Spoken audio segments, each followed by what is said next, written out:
All right, welcome everybody to our Monday Zoom and Learn. We have a kind of I won't call it a backtrack, but kind of a refresh of one that we did about, actually, I think it was almost 9 months ago, right? For requests for repairs. And Mary Jane is going to walk us through some things that have been arising as of lately and things that have been killing deals, things that have been helping deals. And hopefully you're able to take away something that you may not have known, or maybe a little trick that could help you in your business move forward in getting some of these repairs accepted, and or some extra stuff thrown in, or just learn the process in general. But those of you who don't know who I am, my name is Tommy Dutcher. I'm the area sales manager for California Title. And I'm not going to waste any more time. Our speaker today is no other than Mary Jane Morris with Granite Escrow. Bravo. Yay. Thanks for the warm welcome. I'm Mary Jane with Granite Escrow. I'm the VP of Sales. I am a retired escrow officer and a retired broker. I was recruited to Granite Escrow to bring a broker level of understanding that of tools and tricks and trainings and things that escrow doesn't traditionally have a lot of say on, but they wanted to change that, so they brought me along. So today I am joined by our San Diego rep, Tracy Hasse, in our San Diego office, and great job. Thank you. Jonna Ennis in our La Jolla office. Ladies, welcome. Thank you for being here. Thank you. Appreciate it. And welcome all our guests. I want to remind everybody that our trainings are always can be done live. Thank you.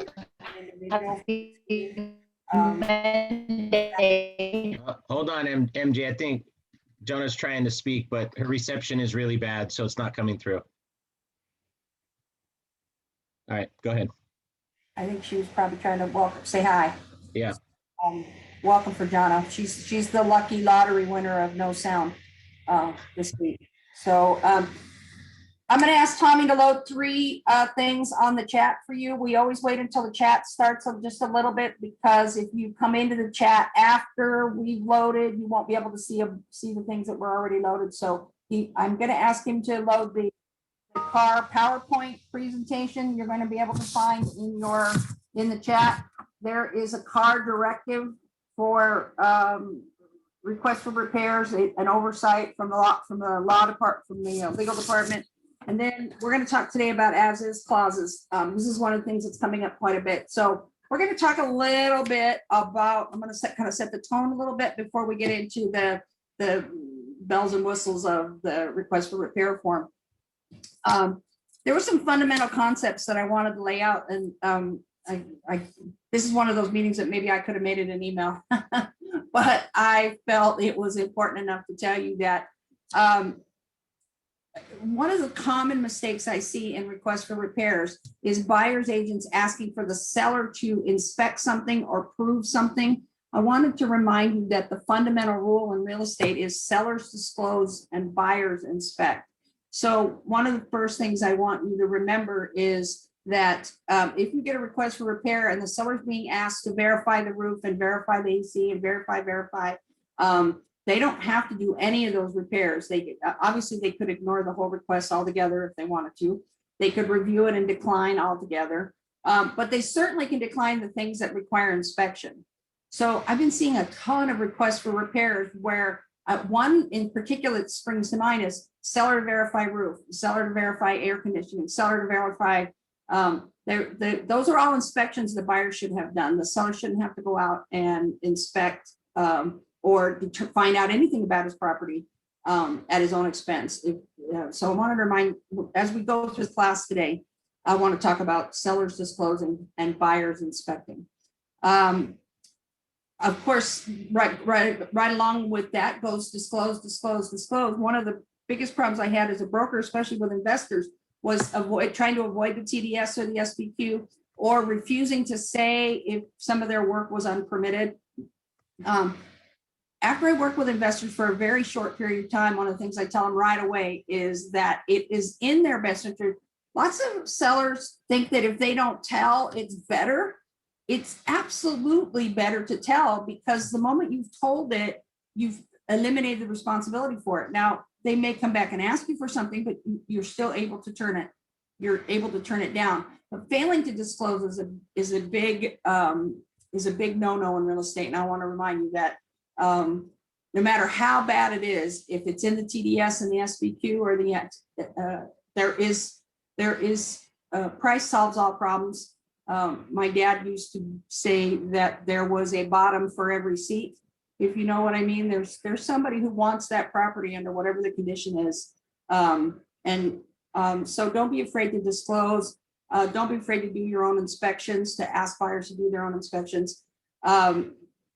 Especially because buyers are paying overpriced right now. They really think the seller owes them a pristine sort of property or every repair they ask for. And the opposite is what's happening. The seller feels like, that's the other question I want to talk to you. I want to talk to you about today. The other fundamental procedure before we get into the forms themselves is lots of people are hanging on to the as-is clause in a purchase contract. Now, most of us are aware, and if you're not, you will be in a moment, that all purchase contracts are as is. The language is already built in, and it means in present condition. It does not mean the buyer doesn't have a chance to inspect, write as many requests as repairs as he wants, and then make the final decision whether this property condition is appropriate for him. But I have a lot of sellers lately who are saying, I don't understand why I have to pay for this when it is an as-is sale. So I wanted to talk about as-is sales for a moment. One of the attachments that I asked Tommy to put in was the CAR directive on it as-is sales. And the points that they're making here in this format, in this particular document that I asked Tommy to attach, is when you say it's an as-is sale, when you reply in a counteroffer or you say it's an as-is sale, you are actually throwing up a red flag. I think what most buyers mean is they don't want to do any repairs. So I wanted to split that hair here with you guys today. An as-is sale already exists in the purchase contract. That means present condition. When a seller says as is, what he means is I don't want to spend any money. That is a completely different thing than an as-is sale. So I wanted to refresh your memory on what an as-is sale is. CAR reminds us also that an as-is sale does not mean that you can avoid telling them something about the property. The seller still has the exact same obligation to disclose everything he knows about the property. And there's a little bit of case history in here that says that once upon a time, if you claimed an as-is sale, you could also waive by agreement the transfer disclosure statement and or the SPQ. In the second or third page here, it reminds us that they went back and circled back on that law, and the TDS is a statutory disclosure. It's not supposed to be, it can't be waived. Legally, it is not supposed to be waived. So you've got a red flag here. There is no warranty. I see Tommy's trying to keep up with me, but I wasn't planning to go that way. So, Go ahead. Okay. So when you're really trying to create an as-is sale, what you want to say is something like request for repair will not be reviewed, or seller will do no repairs, or cap it at no repair over $500 or something like that. But they are reminding you that that as-is sale does not eliminate the obligation to disclose, does not take away the buyer's right to inspect or come talk to you about anything that they discover. And the seller's under the same obligation to report, and the law's been tightened that the TDS is not waivable. Now, for those of you who don't know, they did add the SPQ, a couple of contract revisions again to us, the seller's property questionnaire. They did add that as a document in our purchase contract because it previously had no mention whatsoever. So now it is in our contract, but it is contractual. The SPQ can be waived, but the TDS is not to be waived. is the way that goes. And a lot of investors try to get out of the SPP. That's the most common one that you'll see dismissing. So the concepts that I wanted to go into with this, that the sellers disclose and the buyers inspect, and that sellers need to disclose their bottoms off because it's not only in their best interest, but it will create warranty. You've told them about it. If they didn't inspect it and get it checked out and decide whether this property was right for him, that disclosure is a very safe place to be. And then finally, that as is clause are already built in the contract. They don't need to be repeated, and they do not create a waiver of the request for repair. Now, in my more aggressive days as a broker, I actually would use the sentence, the request for repair is hereby waived. Immediately, my phone would ring. The minute the agent on the other side read it, they would come on and immediately comment. Well, you can't make me not give you a request for repair. Like, yes, no, I understand that. What I'm telling you is that the seller will take no action on it. So the only benefit I got out of that was the one I wanted, which was the buyer is crystal clear that the seller wishes to spend no money on repairs whatsoever, certainly in this market where they can go on to the next buyer, disclose it, and probably still get more money if they wait another few days. So those are the concepts I wanted to go in with. Do we have any questions on any of that so far, or are we okay? And so everybody knows, you know, I'm sorry, Tommy? I said, just so everybody knows, you're free to, you know, unmute yourself and ask questions throughout, or put it in the chat, and we are monitoring that as well. And we'll try and get all those questions answered by the end of this presentation. We've been forgetting to remind you that we do intend this to be a conversation, and throw your thoughts out there, because we want the real world to be able to hear the kinds of answers that are available. I'm going to run real quick over the CAR presentation of what the forms look like and what they intended and that. So, Tommy, if I could have the Slide deck. Yeah. Okay.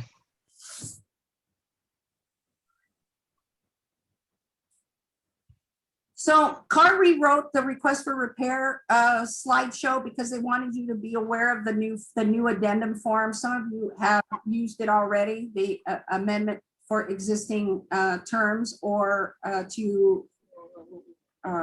but most of us are still using the regular addendum, and that's just fine as well. But they wanted you to know why they built it and how it's part of the request for repair. So I thought it was worth going over their PowerPoint. Next slide. So we're familiar with the three forms: the basic request for repair, the response for the request for repair, and the amendment of existing terms. So the reason CAR developed the amendment of existing terms was because, and this is the most important thing you should know about the AEA, is that it has a time limit. Like a counter offer or a offer in the first place, or a multiple counter offer, it has, after so long, it'll expire and it will no longer be enforceable. So if it doesn't get accepted or negotiated, negotiations doesn't complete. For instance, a seller gives a credit, and you know we all have to rewrite the amendment. We can't use the request for repair or the response because the lender doesn't want to see those repairs. They don't want it to be part of their concern about the property.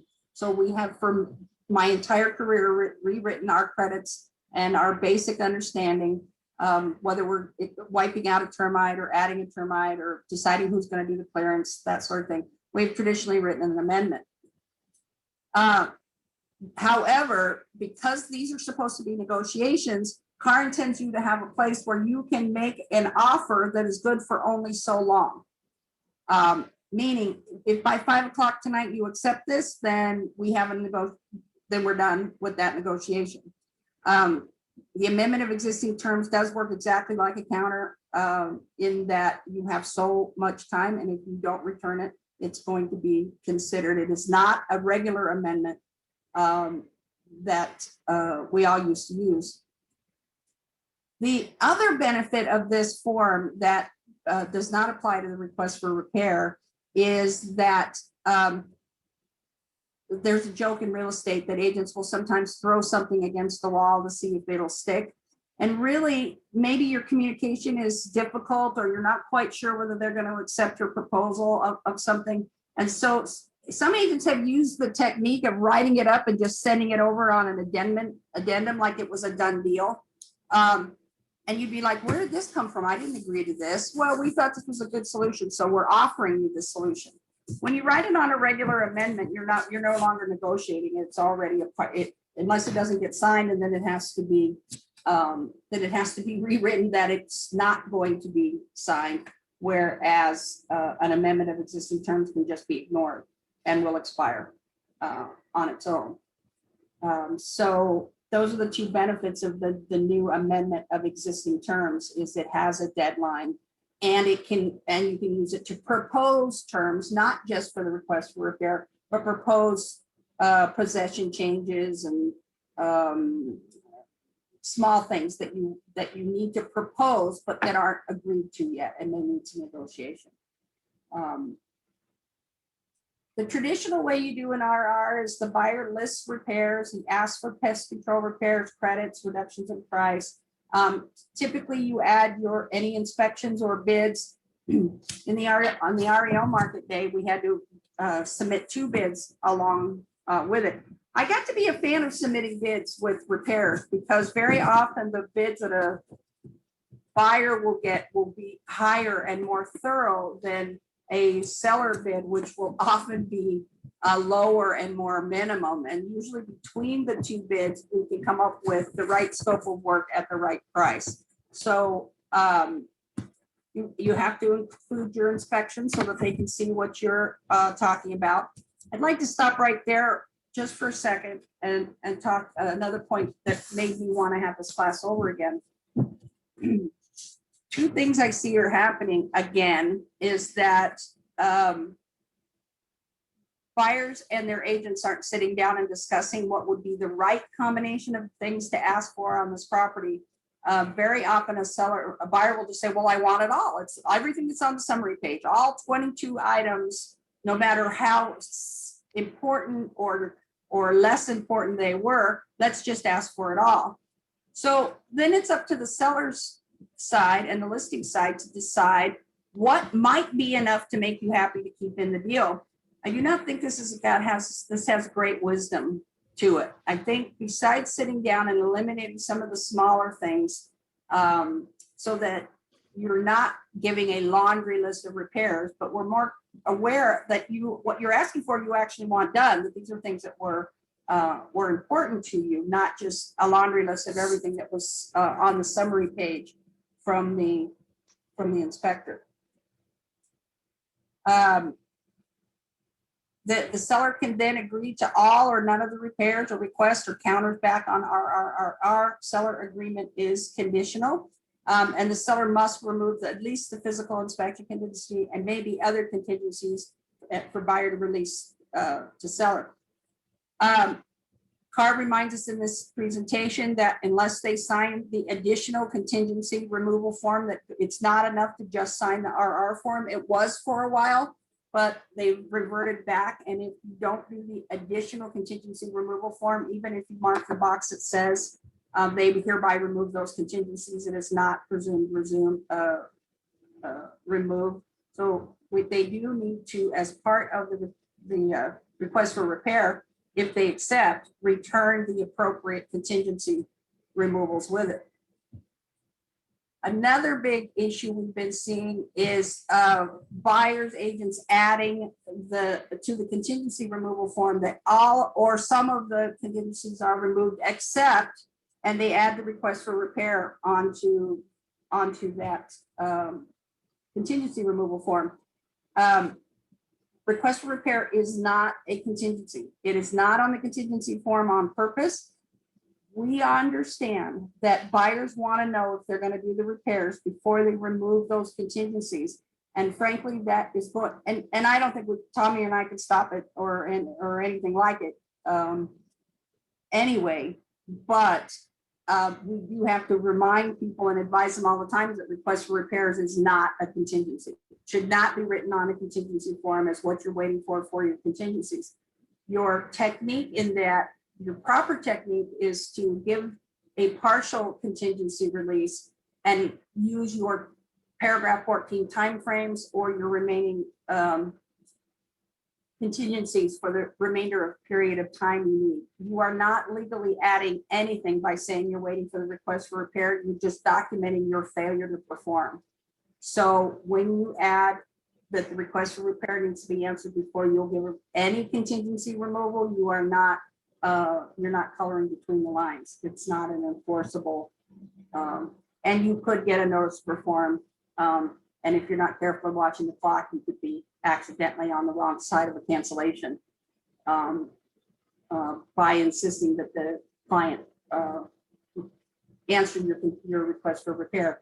My only advice to that is maybe move a little faster on the inspections at the beginning, especially when you have to do follow-up inspections. It takes 1 to 3 days to get you in a property with all the PEDs and your inspector having time and all that, with everybody so busy as it is to by the time you get the electrician and the plumber and the roofer in there as well, you're right at the point you would be removing contingencies. And you have and you've shortened your own timeframes, usually on purpose, to get accepted in the offer in the first place. So I just want to remind you that request for repair is not a contingency. The seller can use on the RRR if he wants to give a response. He can, his response is conditional. The buyer must minimally remove the inspection contingency, and the buyer must agree to release the seller from any obligation regarding that repair going further. Tommy, next slide. So the buyer can then at that point accept the seller's changes, alter them in some way, withdraw and restart a whole new RR form. Another thing that agents are resisting is going to RR number 2 or RR number 3. Of course, it's as exhausting a process as trying to go to contingency remove, to counter offer number 2 or 3, but there's real purpose for it, and that's the intention of the forms, is for you to be able to reply with a partial and use the rest of your time wisely. Please remember that just because you're running out of contingencies, maybe you're down to just the loan and the HOA docs or something. As long as you're within your 17 days or whatever you gave them for all your contingencies or your 21 days, you don't even need a reason to escape the transaction. As long as you're within the time frames, you've not removed all your contingencies, you are free to go with your deposit. So, and I've watched this get upheld in small claims court over and over and over again, now to the point where I won't even sit with you if you're going to fight for the deposit and you don't have a contingency removal. So there's a couple other examples when somebody's in breach, but I won't go there now. So if the buyer makes changes to the seller's response and the seller refuses to sign it, there's no binding agreement on the seller to do those repairs. Next one. There is absolutely no time frame to reply, none whatsoever. Nor is there a time when you have to stop asking. If the day before close of escrow you show up and something has changed about the property, you are free to do a request for repair that very moment. Okay, so although we all think of these as hurdles that we've cleared toward closing, and we don't want to circle back and take on those hurdles again, you may have to in some cases because of what comes up during the transaction. And please remember that the seller there is no time frame whatsoever for responding. The most you're going to get, the CAR makes a point in one of these addendums that I attached, that the most you might get is a verbal that the agent tells you that the seller is not going to reply.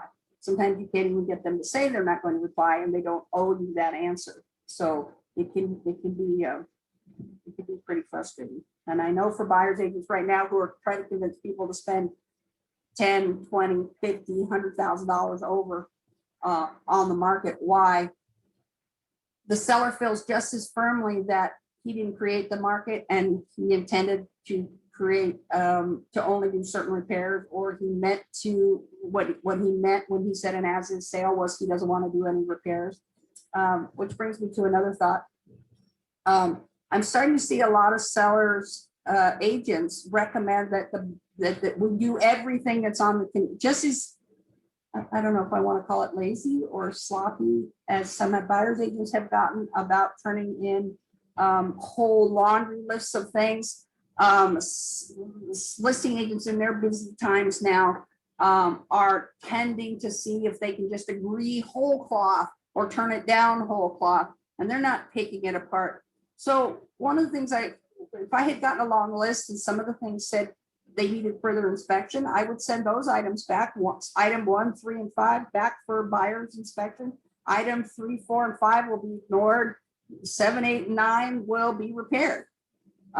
So it isn't an all or nothing proposition from either side of the transaction. And I wanted to give you guys some ammunition, which is, don't, when you're on the listed side, don't offer to inspect and have to have people come in and rattle your seller, make the buyer do his work, and then you do a careful job on yours going back. All right, next time.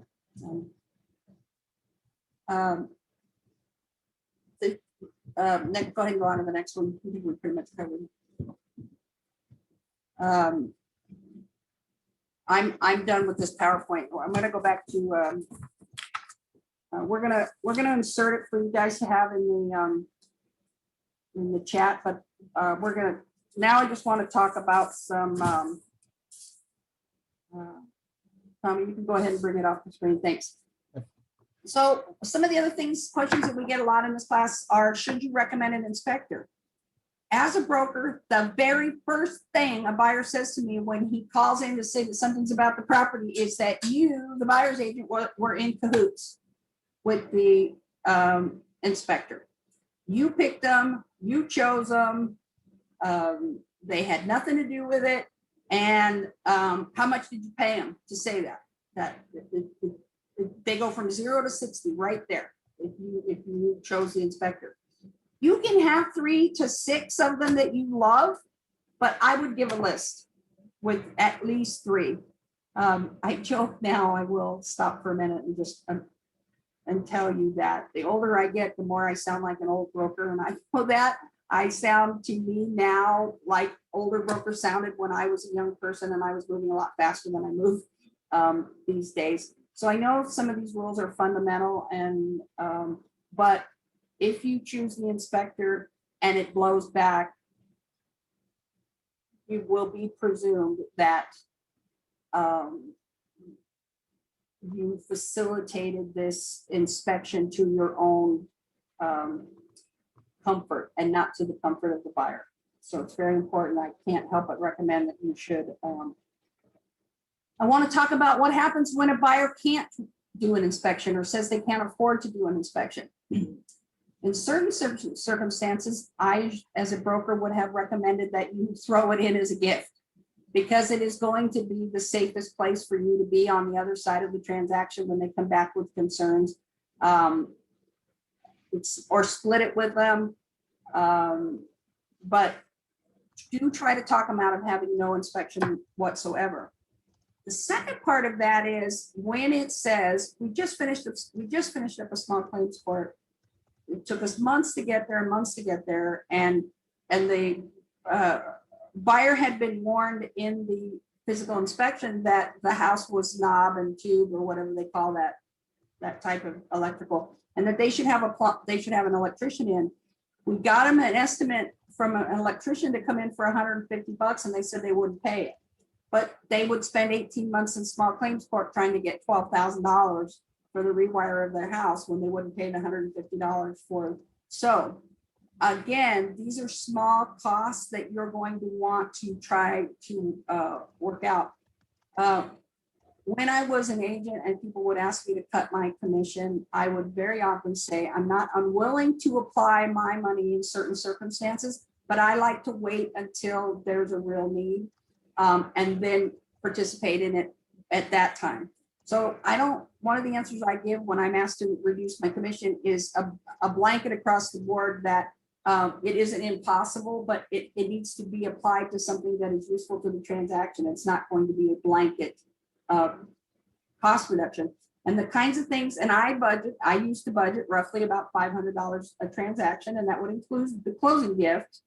So sometimes the closing gift was the electrician or a part of the home warranty or the inspection in the first place, but definitely think twice if they don't want to inspect, and certainly if they don't want to do those follow-up inspections. If I had one issue that I would want inspected every time, speaking purely as a broker, is roofs. If I hear, as soon as the sky even begins to rain, I start wondering who's going to call me and tell me that their roof is leaking. So, but those are just personal things. I want to talk about a lot of brokers require a waiver of a request for repair. Some have drawn it up on a plain piece of paper because there is no CAR form.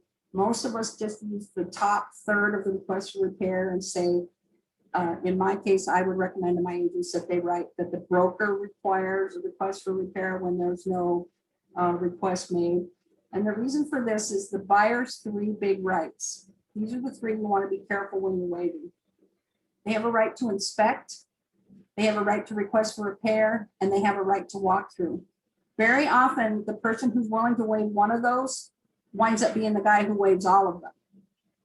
And they're very comfortable in the transaction, taking your word for it, but they're very comfortable ringing your phone when all heck starts breaking loose in their plumbing or their roof, of that sort of thing. So although CAR has not created a request for repair waiver, and although of course we've noted many files that the buyer's agent isn't comfortable and doesn't want to give it, I like it to be asked and answered. If there is going to be no request for repair, I like to have that confirmed with me. Tommy, please confirm for me that there will be no request for repair. Something for my file that I can put in that slot.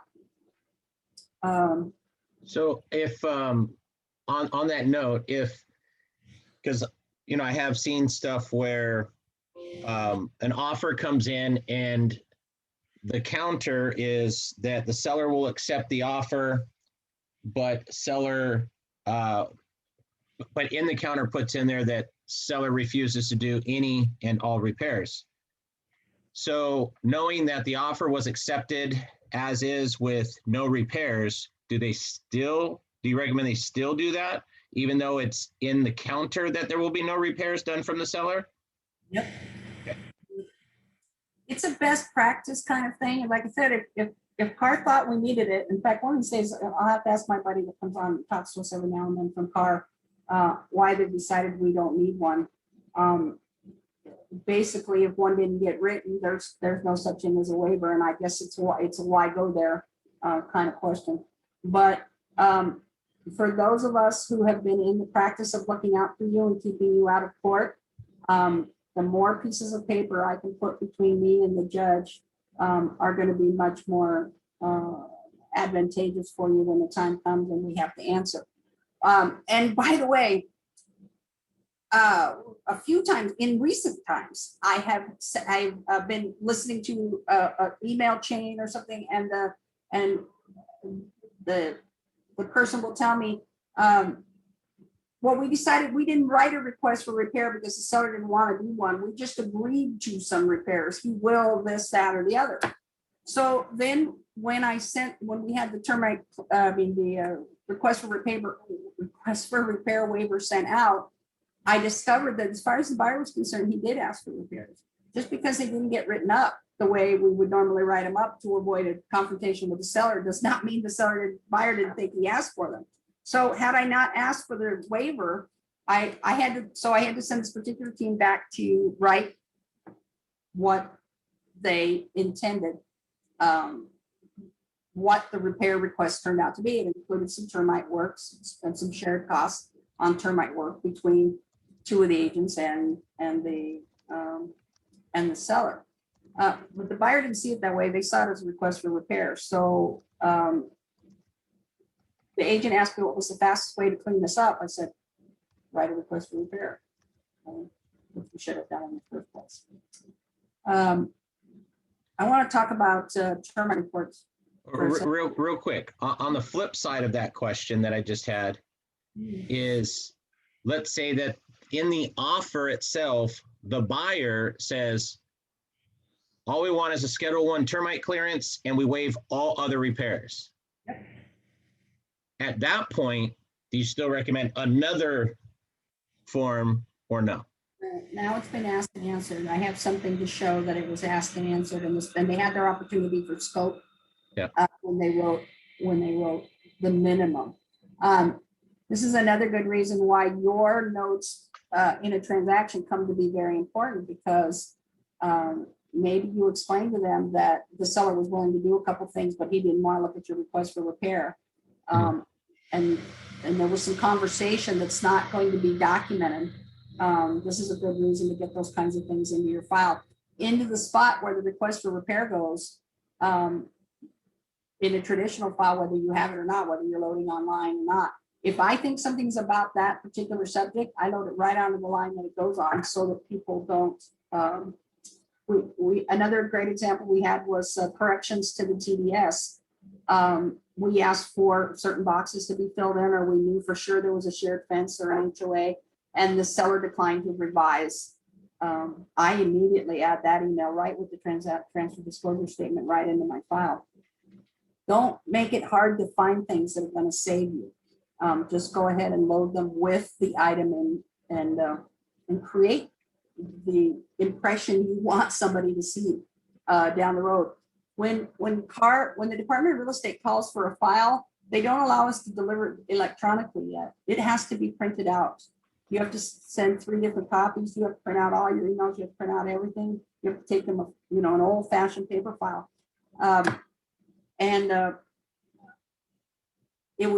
It's going to be a lot easier to create a paper file if the things that go with the request for repair are in with the request for repair, even if it was an unhappy set of negotiations or difficult negotiations or no negotiations. They chose not to do anything at all.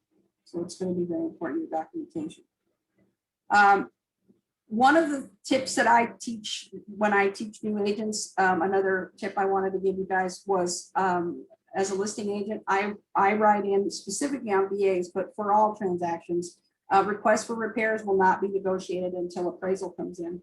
There's just no reason for you guys to go all up in the air and get 7 kinds of bids and get things fixed and get yourself ready, only to find out you're going to have an appraisal shortage or their loan isn't ready.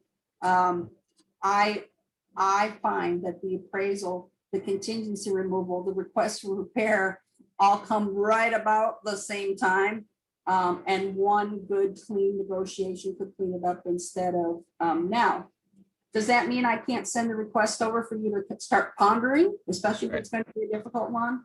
Does that mean you're not sending me the physical inspection because I'm not going to review, the seller's not going to review repairs until we get closer to we know the appraisal's in?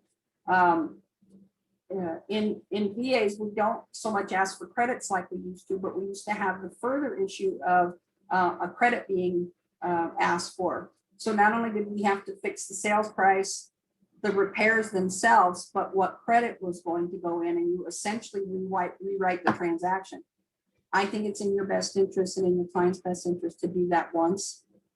Manage those expectations that until we know thus, we're not doing this.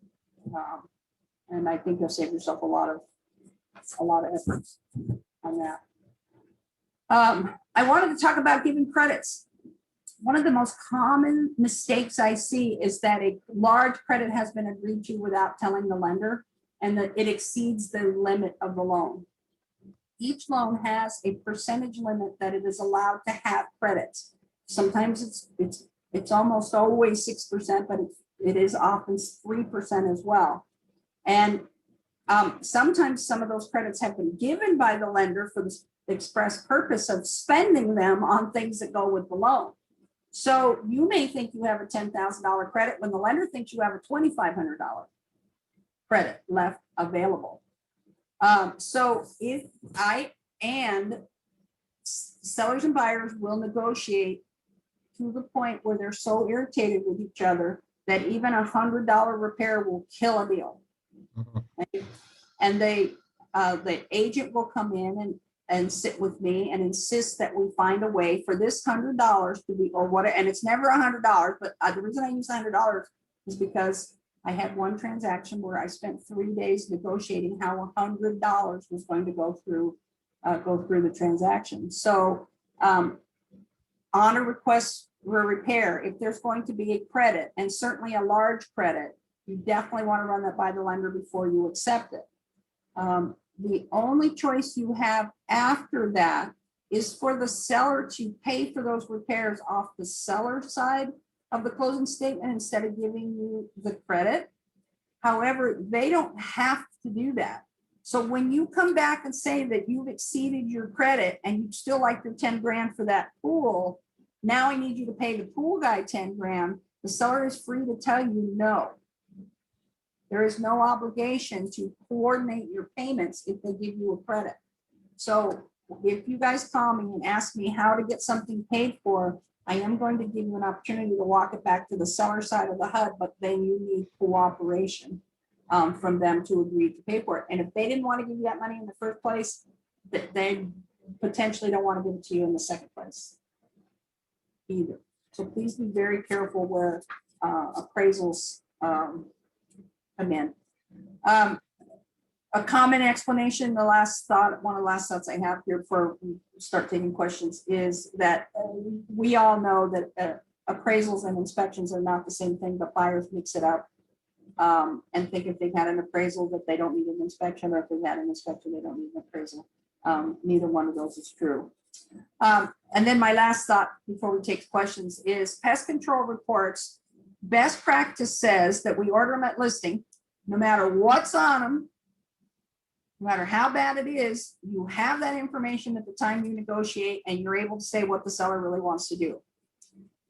And the reason CAR pulled all pest control off the reports, off the contracts, and that we have to build it back in is because listing agents don't like to incur any costs, meaning not even the termite fee, for a couple reasons. One, maybe it's not going to be in our contract and we don't want to know.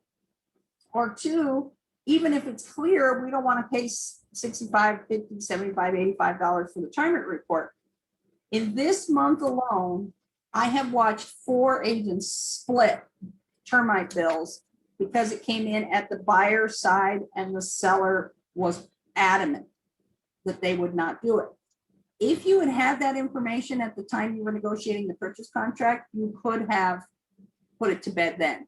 You could have said, here's what we know, but we're not doing it. And believe me, when they're negotiating, they're much more open to these things than once they're in contract. They start feeling, rightly so, that they have equitable right to the property and how it's going to be fixed. And they insist. In one of the examples in the last month, a very expensive tent was offered or a treatment at about half the cost. And because nobody was willing to pay for it, the agents split the lower choice until the buyer got to escrow and read the termite report and saw that he had a tenting option and immediately stopped the escrow because he wanted the tent. So there, I can't help but continue to recommend that if you're on the listing side, that you have that number available for your own negotiations, and feel free to pass it on. And then you all know that you can rebid them. You can send them out to your favorite companies and see if you can get a better price, or somebody can do maybe by splitting the work versus the pest control portion of that. But that is most often an expense, one of the expenses that people are really wrestling with. I have accepted that it is not going, the term that most listing agents would prefer not to, for the reasons I told you, and that they're willing to take the risk that when if the buyer gets the inspection, that they can deal with it now, deal with it then. I cannot help but tell you that most people feel misled or tricked to some degree when a $5,000 termite report shows up after you just negotiated 20, 30, 40 grand over. It feels like you could have known that or should have known that and didn't handle that at the time at the start. So it's my personal recommendation that you do a termite report on a listing and know what you know. So and especially if it's high, then you can start rebidding it. If you think you're going to do it. So we've talked about waiving, we've talked about termite reports, appraisals.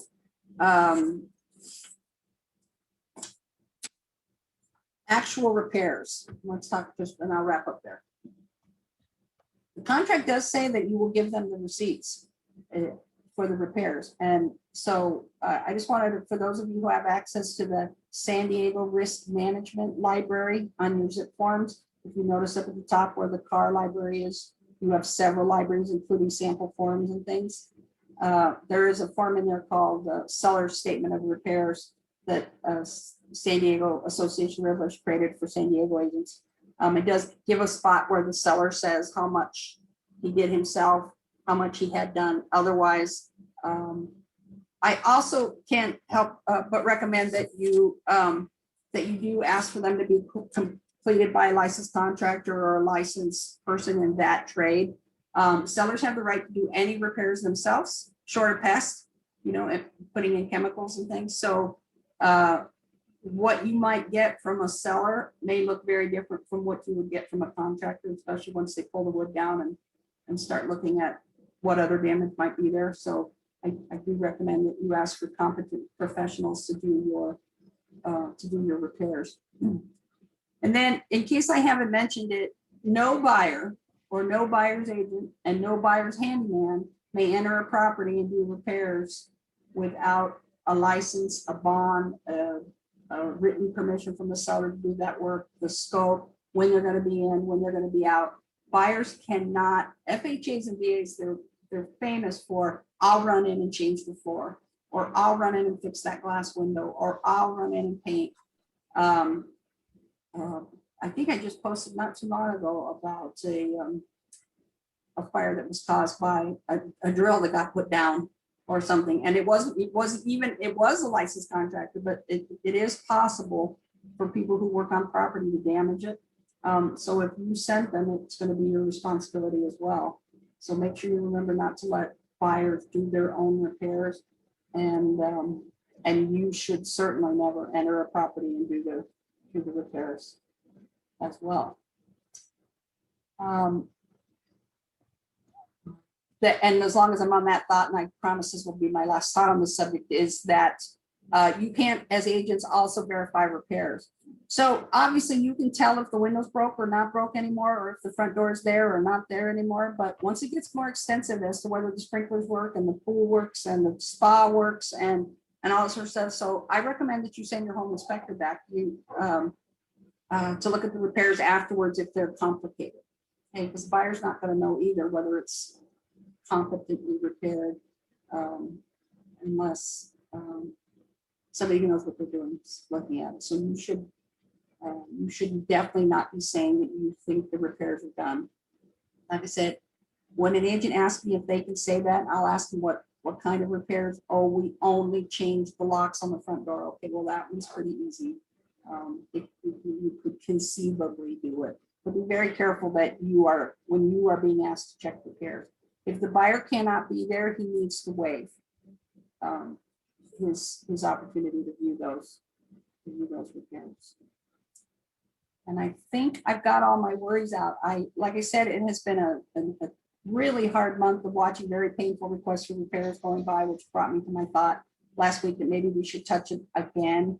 And that using the words like health and safety only or as is does not create the agreements you're looking for, and that you'll need to be more specific. You'll actually have to waive repairs or be very clear that the seller will do no repairs that exceed $500 or some number like that. It's tough negotiating out there right now. And then to finally get a property and have to wrestle with requests for repairs, I really appreciate how hard that is in these times right now. But it's just as important to do our best job during these tough times. Tommy? There was one question in the chat, and that was from Brenda. It says, if the lender requires a roof cert, would that inspection be part of the loan contingency instead of inspection contingency, Thank you. or who Great has to pay question. for it? Thank you so much for that great question. I'm going to add it to my notes so I don't miss it next time. Any lender required repairs are belonging to the buyer. Period. They belong to the buyer. If you can convince the seller that the lenders require them and that it is but it is, there's no requirement for any seller to ever have to do anything the lender requires them to do. He may agree to do it or allow it to be done at whatever expense, but he is legally under no obligation, not health and safety, nothing. It'll have, and this is when the buyer desperately wants to go in with his best friend who's an electrician and do the work himself. And we have to put a stop. We have to put a stop to it. Right. All right. So that was the only one that was in the chat. Great. I will add a couple things right now. I would ask that everybody on the Zoom call, if you have specific questions like that, that you would like to ask Mary Jane, hang on to that thought and we'll open it up for you to do so, or you could put it into the chat. But moving forward, I want to go through just the next 3 weeks. Next week, I will be presenting Title Advantage. This is the best program that is free to agents, brokers, lenders that will allow you to pull any type of property info. It'll allow you to do property profiles, net sheets. It'll allow you to pull up those grant deeds and documents and stuff on that property. It also has farming capabilities, and it also has marketing capabilities built into it that I'll be covering. And then some new features that we have. Tommy's Titles net sheets, and that program are my favorite net sheets. You can't get us. So that's next week on the 18th. And then on the 26th, it is privacy and recording devices and securities. And then on the 3rd, it is liquidated damages and arbitration clauses. Okay, so that's the next 3 weeks snapshot. I don't want to go in any deeper than that because you'll probably forget. The other point is I put all 3 documents in the chat. If you don't know how to access the chat and get those 3 documents, you can reach out to Mary Jane, myself, Tracy, Jonah, anybody who invited you to this, and they can probably give those to you. And then there's also a link to the YouTube channel that has the past 40 Zoom and Learns that we've done, right? So if you missed any, you want to go back and see some of the topics, feel free to do so. And those are shareable, etc. So with that said, I wanted to get that out before because sometimes we forget or people think we're at the end and they drop off. So I wanted to get that out there. If anybody has anything specific to today's thing, an incident that you ran into, stuff like that, that you would like to talk about, it is open and free for you to unmute yourself and do so.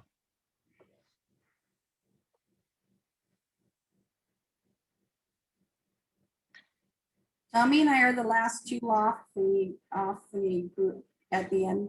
We stay after we say goodbye, and if you want to stay and talk about any other trouble you're having or to book something for your own group, we stay on after the meeting for about 5 minutes. Yep.